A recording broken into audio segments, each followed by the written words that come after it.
Hi, I'm Siris Raquel Rivas-Verdejo, and welcome to Choosing a Different Future show. Each episode has a different topic that invites us to choose based on what's true for us, based on our awareness, what our bodies are telling us, and what will create more for us, our bodies, and the world. And if there is a topic that you'd like me to do an episode on, please let me know and feel free to message me at choosingadifferentfuture@gmail.com. Thank you for being here. Thank you for listening. And if you know of anyone that would benefit from listening to this episode, feel free to share it. Please like our page and all of our platforms on SoundCloud, YouTube, and Facebook. And without further ado, enjoy this episode. Hi, everyone. Welcome back to Choosing a Different Future show. As you probably quickly have noticed, we're all audio. And I'm just going to see how this goes right now. I love doing video. I love um, really getting to contribute to you all in that way and showing images and playing around with those ideas. And I'm going to play around with the versatility of audio and of purely podcasts instead of doing vodcasts with an audio component on SoundCloud. So let me know what your take is on that. Let me know if you'd like us to go back to video. But I'm having fun with this. This is going to be a really interesting season. We have some really great topics lined up. And this first call is going to be all about bullying and actually the people and the resources to create and choose beyond bullying and bullies. And with that, when we're willing to acknowledge and identify the bullies in our lives and not let them control us, not let whatever experiences we've had with them define us, it can be so liberating. It can be it can be so freeing in a way that isn't actually just about us as individuals. When we get to choose something different with bullies and bullying, we actually create a different future for all of us. I've had many conversations over the 15 years or so as an educator and a speech language pathologist, learning behavioral specialist in the schools, in daycares, which I consider schools, but there's a distinct difference there in how it works and the bureaucracy of it. My conversations in parks, like playgrounds with nannies and parents and different caregivers, in hospitals, clinics, you name it. There's so many different settings. And then also in my private sessions with coaching and with therapeutic energy work, bullying comes up all the time. And can you guess who the biggest bully is in most people's lives, be it in the past or even now? I'm going to give you a moment.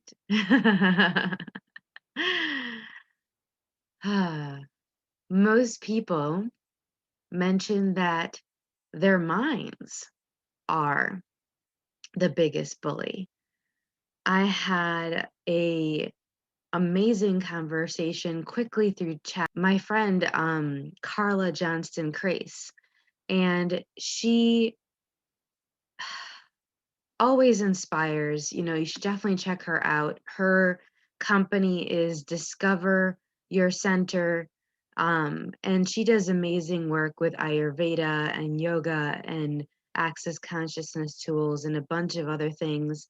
She has a wonderful blended family with her amazing husband, and her conversations with her, just like many people that I'll be mentioning to you over the course of this conversation, and also resources and books. I can't not mention some books to y'all.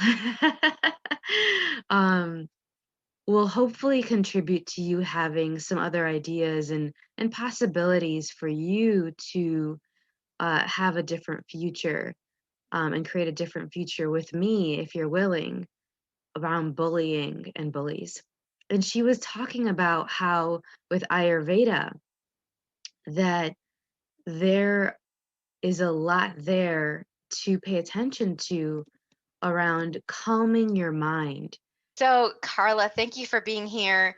You immediately sent me this great aha moment, invited me to this great aha moment with our conversation about Ayurveda and bullying. And I never would have considered Ayurveda to be a way to address bullying and to choose something different beyond bullying until you brought it up.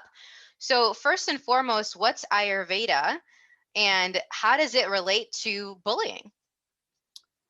Sure. Thanks, Siris. Well, Ayurveda is a sister science to yoga, and I coach women through self-care. I'm a self-care mentor, and really using the traditions of yoga and Ayurveda first.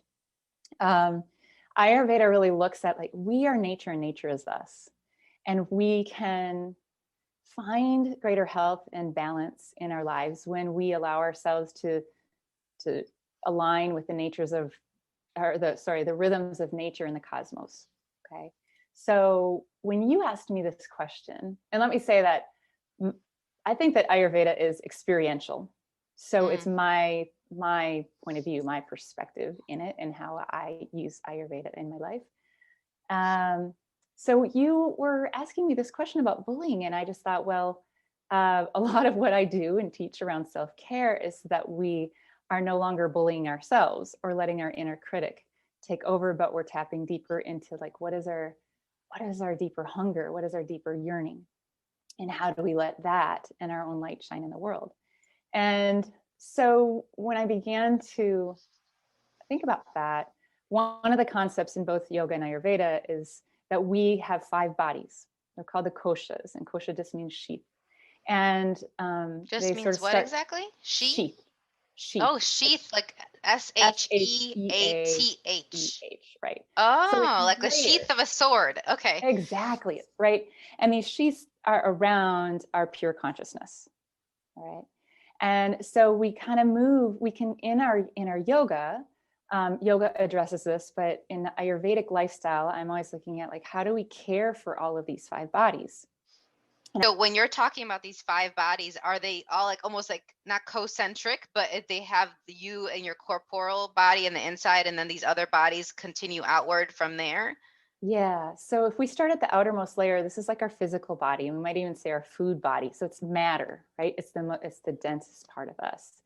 And how do we nurture that, right? Well, we nurture it with food and exercise. And there's many things that when we think of health and self-care, that's usually what we're thinking of most, right? Like how we're taking care of the physical body. And then we start to move in, and there are different names for some of these, but the ones that I gravitate to are physical or food body. And then the next layer is moving inward. So we're going from moving out to inward. in. So we would say the pranic body, and prana means life force. We could say our breath body, our energy body, right? That's that second layer as we move more inward. And so in terms of self-care, we might be looking at breathing practices, or even our yoga incorporates that, right? If we're, when we're doing yoga, ideally we're working with our breath in that. then we continue to work in, and now we have the mind body.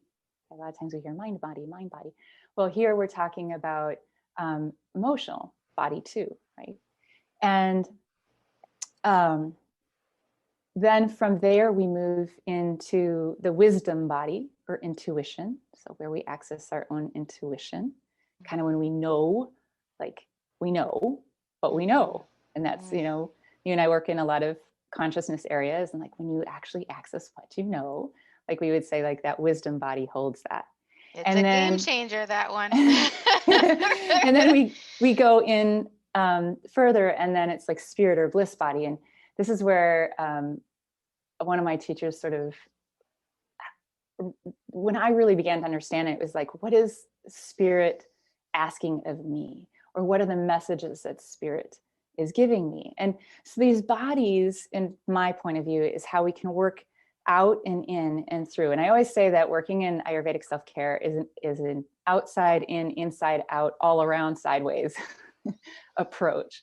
But so out of these 5 bodies, would you say that it's all of them that we could use to bully ourselves, or is it one in particular? If any one is in excess or out of balance, then yeah, I would say that any one of them can. And if we do something like to address the body, like say okay, let me give the example of waking up in the morning. If I get up in the morning, and I always say, like, it's really ideal to eliminate.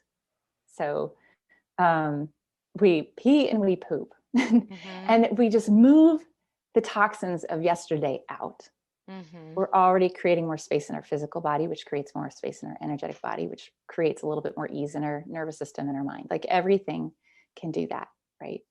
And then maybe there's a little bit of movement, or maybe we're breathing. And sometimes I tell people, like, it could be as simple as like reach up to the sky and take a full inhale, and then touch down to your toes and exhale. You've just moved your breath, like you've addressed your breath body, you've addressed your physical body. And sometimes we think it has to be like really big and complicated, but we can start super tiny. And then sitting for a minute and really noticing, what are the thoughts coming through? And like, wow, is that even true for me? You know, and rather than, sometimes we either avoid it or we start to believe it and we spiral downward in our day. You know, and even the fact that we do decide which are positive and negative kind of can set us up for less ease. Like if we can notice what they are, right? And then drop deeper into listening. Like maybe I always like to put a hand on my heart, or like a hand on my heart and below the navel, and really feel the body. So I'm connecting to the body, I'm breathing, right? I'm noticing the thoughts. And then I'm starting to tap into body. What wisdom do you have for me today? Like what could we create today? And then spirit, like, and what like Karla's saying, though, just to be clear for everyone, because you might think this has to be like 30 minutes or you know, an hour in the beginning of your day, and a lot of us don't feel like you have that available to you. But even all of this can be done in like 5 minutes to start off your day, or less, and then you get the rhythm of that as a part of your life. You can always increase it or decrease it at any moment. But it's really making that a priority, like the choosing. And one of the things that I'm getting a lot from what Karla's saying is that it's also our choice what our relationship is with our mind and with our body. And then how can we choose something different so that we can have the future that's actually going to work for us with this? Are we going to let our minds continue to bully us and bully our bodies? Or would we like to use some tools and have an increased presence so that all of our bodies are nurtured and we can actually have all of our bodies thrive, which is part of the program that she was talking about as well. And then how would that invite everybody to have something else? So thank you so much, Karla. I know that we could talk about this a lot more, and I'll make sure that everyone has your contact information. Your company is Discover Your Center, correct? Discover Your Center. And so discoveryourcenter.com. Exactly. So we'll include the link for discoveryourcenter.com below this discussion. And then please feel free to contact us with any questions about what we're saying. This is just a little tidbit. This is something that a lot of people study for many years. Karla has been doing this and studying it and inviting people to use these tools for a long time. But we wanted to at least leave you with some ideas of how you can use this in these first small steps so that you can start having a different future and you can feel more empowered and nourished, and not let the bully of your mind control you anymore. Yeah, yeah. When we allow the bully of our mind or the bully, any bully within us, I just think that that's an energy that's also going out. So can we address, you know, that which is within first and let that then sort of move into the world what we desire. Yeah. Thank you. Awesome. Thanks. So, continuing the conversation around bullying, I'd love to mention a personal note that some of you might know of, if you've participated in my classes and calls online. I was bullied so much and by so many different people. Definitely let my mind bully me most of my life.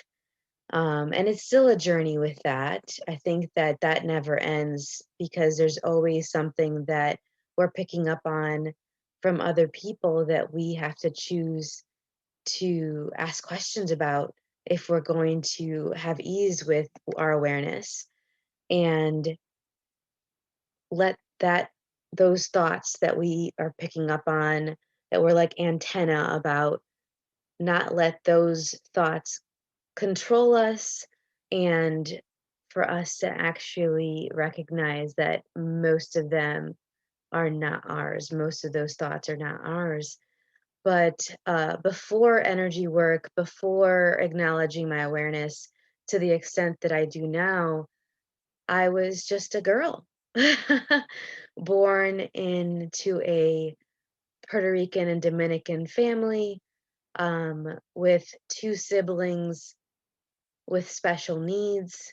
And, you probably have caught that first episode of Choosing a Different Future. The very first one was with my sister, Sira Rivas, and my brother, Shaniel Rivas. And one of the things that we talk about quite a bit is how different our childhoods were in relation to bullying, but how that each of us were bullied. And in those moments, you feel so alone.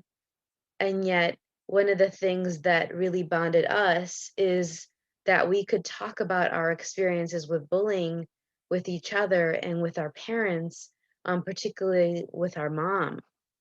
And so I am going to give a shout out to my siblings. Hi, Sita and Shani. But one of the things that I wanted to bring up, that this is why I wanted to do this topic on the show, is I have kids talk to me about bullying all the time. I have their parents and their educators talk to me about bullying all the time. And part of what led me to really not turn my back on it and say, hey, that's for the social workers, hey, that's for the counselors, hey, that's for those other therapists, is my experience with bullies. If we're willing to have these conversations, as you saw with what Karla mentioned and just the beautiful ideas and tools that she shared with us, when we're willing to have these conversations, it opens up new doors. It opens up the possibility for all of us to not feel so isolated and alone, whoever the bullies are in our lives. And so for me, a particular example, and there's many, but the one that I often think about when I think of bullying is middle school. And I came home crying every day, 7th grade. They treated me horribly. I look like I'm a light-skinned Black person to some people, depending on how my hair is. You know, some people say, oh, you are obviously Puerto Rican and Dominican. Other people are like, what's going on with you? And so for the Latino students in the school, I wasn't Hispanic enough. I wasn't Latino enough. I didn't speak Spanish the way they did. They were predominantly Mexican, and so it was a different dialect. And I also liked a lot of American things. I still do.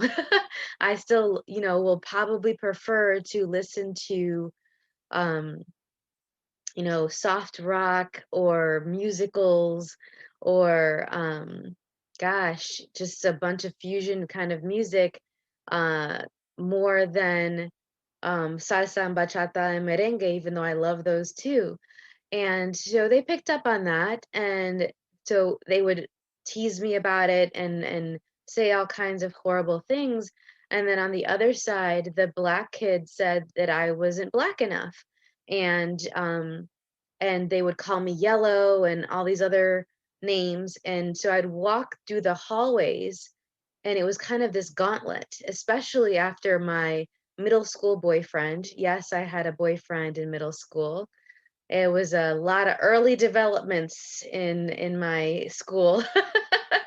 And he spread this rumor that I had cheated on him with somebody else and had sex with somebody else. And so uh, here I am, and I'm walking down the hallway, and you know, people are calling me slut, and they're calling me yellow, and they're calling me, you know, a sellout, and like as an American, and using the word American is like a derogatory term, like more like gringa instead, and just all of these horrible experiences. And then me just wanting to bury myself in books, and books truly saved my life, which is why I love mentioning and contributing to people's lives with books. And I'm going to definitely do that. I haven't forgotten today. But I mention this to you because a lot of people see me now and they think, oh, she's so confident, she creates so much, she has all these businesses going on, she travels the world, and they assume that it's always been that my life has always been that. And I suspect that for the very people that you admire, that many of them, maybe not all of them, but that many of them have experienced bullying in some way, be it in school like I did, in family like I did, from their mind like we've talked about earlier. And I invite you to not assume that everybody's lives is any particular way, and that they've never struggled or anything like that. We all have our different journeys, we all have our different challenges, and that was a huge one for me.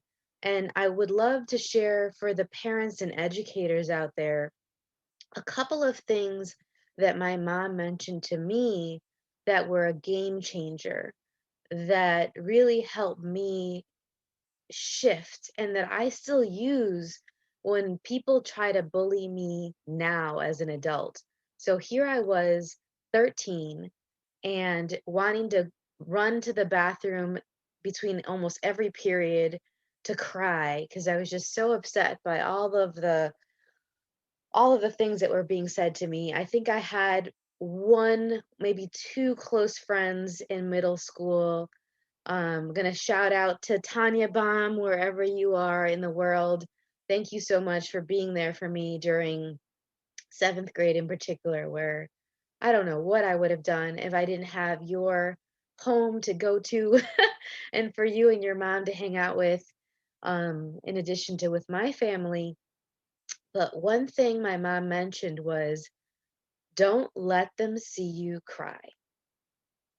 Don't let them see you cry. And we would practice walking in the house, like as if I was walking in the hallways of the school. And as I mention this, I'm getting a little teary eyed here. Um, and I would would walk and I would walk and I would breathe and I would keep my head up high. And she's like, yes, you can cry, but don't let them see you cry. Don't let them win. Don't let them think that they have won. And you'd think that that wouldn't be that big of a deal. Um, and it took a lot of practice, y'all. I will fully admit it took a lot of practice. And we would do it together, and I would break down and cry, and she would hug me and wipe my face and then tell me to wash my face and then get back to it and practice. And I would hear her voice. And this is when someone's voice and a thought can actually contribute to you instead of drive you crazy.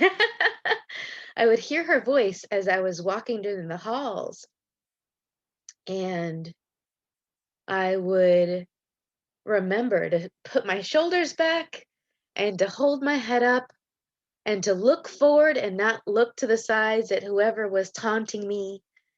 And I would get through the day, and I would come home crying still, but I would get through the day. And I knew that it would be temporary. I knew I just had to get through the day. I had to get through middle school, that this was just a short time in my life, that I had a whole lot of living to do.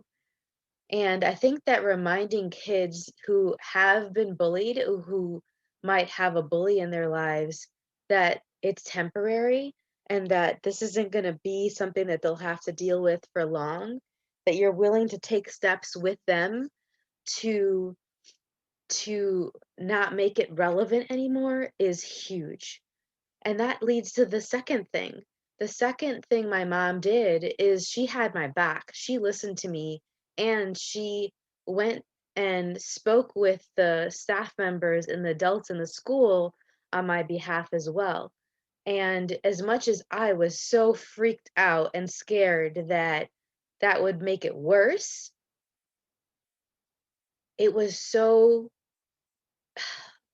supportive and so loving and empowering to have a parent that listened and that didn't brush it off and dismiss what I said.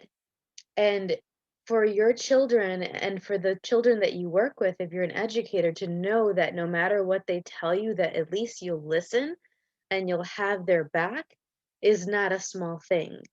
And so I invite you to make sure you have communicate that to your children in not just once, not just twice, but many times over the course of their lives, because there's going to be different moments when bullies show up in different ways. It could be a teacher. My sister had a teacher that was horrible to her and was a bully. And a lot of kids might not mention that because they'll think that their parents are going to always side with the teacher.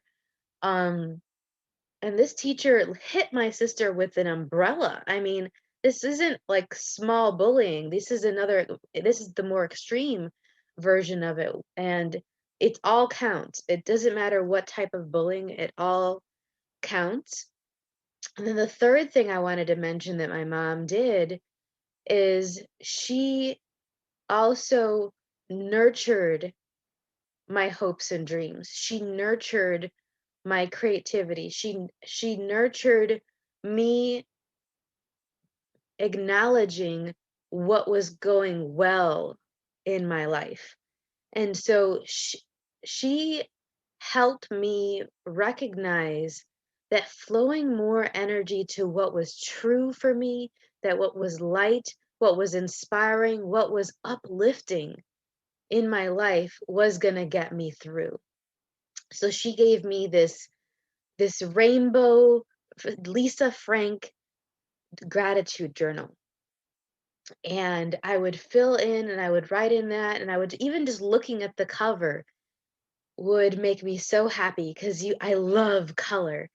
And so what is it that could remind the children in your lives and remind you, if you're listening to this and you have a bully in your life, of what you can be grateful for?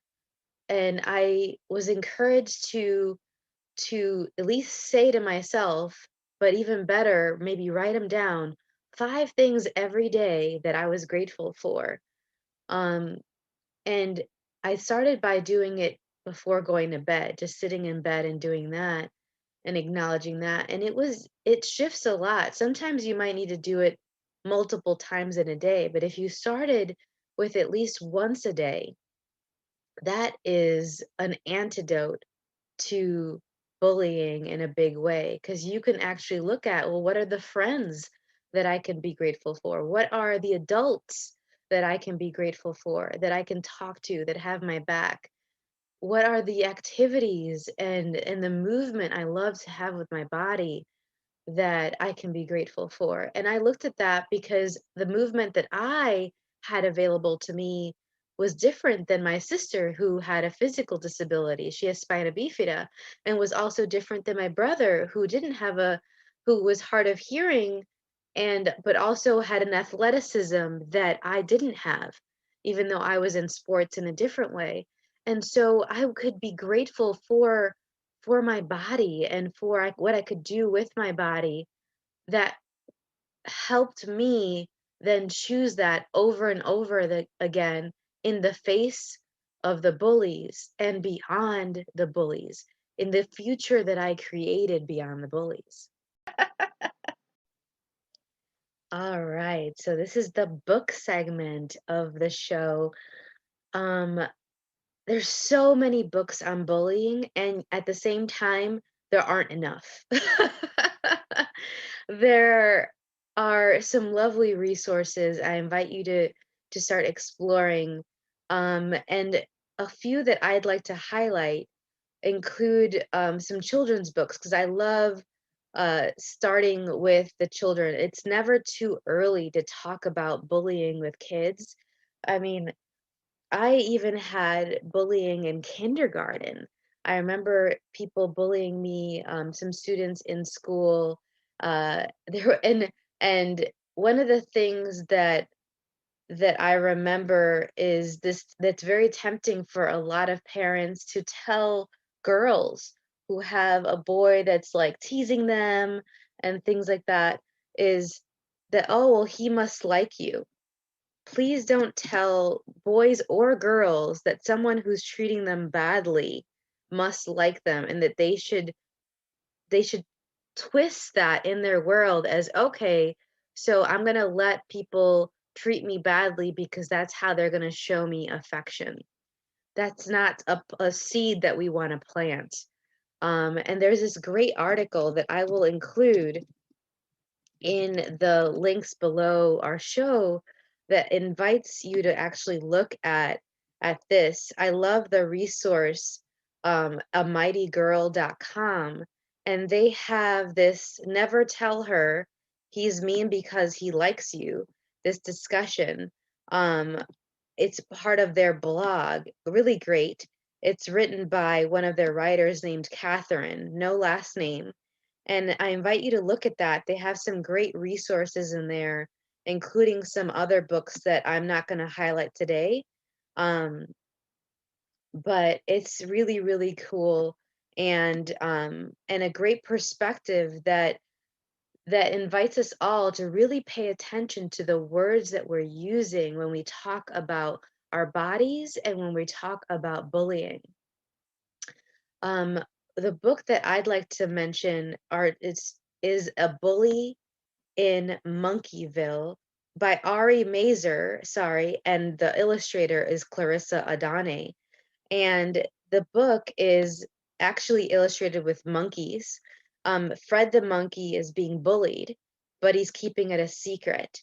And so it goes through his journey, and he's bullied by Jason Brown, and he stops playing at the playground and he keeps it a secret, and his friends start talking to him and encourage him to confront the bully, and invite him to actually tell on the bully. And a lot of kids feel that snitching and telling is a bad idea, and it actually is often a very heroic act. And that's for a lot of us, when we actually put a voice and a name to our bullies, be it, oh, my mind is a bully, my dad is a bully, my partner is a bully, my children. I've had parents that I've worked with where they let their kids bully them, which is a whole other topic we can talk about. Um, and when you first acknowledge it and identify it, it already starts taking the power away from the bully. And I think that this children's book does a great job of it. And so I definitely check it out. That book is on Amazon. Um, and I think it's really lovely. I love books like this that any kid of any age can benefit from, and you can start that discussion really early and then continue to add to it over the course of a child's life. The other book I wanted to mention is um, the No More Bullying book by Vanessa Green, who is an educator and a counselor. And I love this perspective. This might be more for children a little bit older. If you look at the description, it says ages 8 to 12 to build the skills and resilience to confidently handle bullying. And I love that it's broken up into 3 important parts. The book is all about recognizing bullying, stop bullies is the second chapter, and then become bully proof.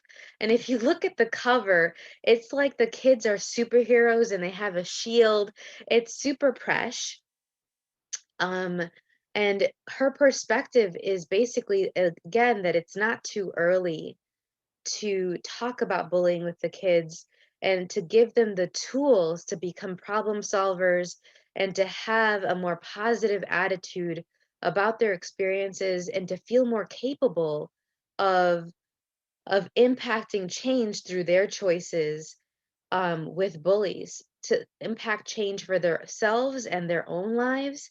But also when we approach bullies in a way that's effective, be it with ourselves or with the help of adults that are in our lives, we actually are hopefully making it less likely for them to bully other people. And so it has this rippling out effect. And this book does a beautiful job of doing that. Is also available on Amazon. I invite you to check that out.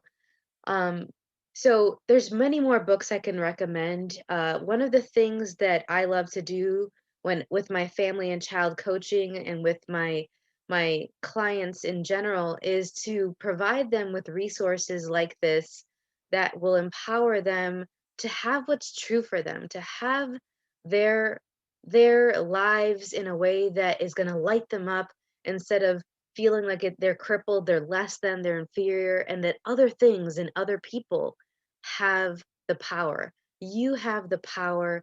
You can choose it. And when you are willing to choose it, you create a different future for you and for the world.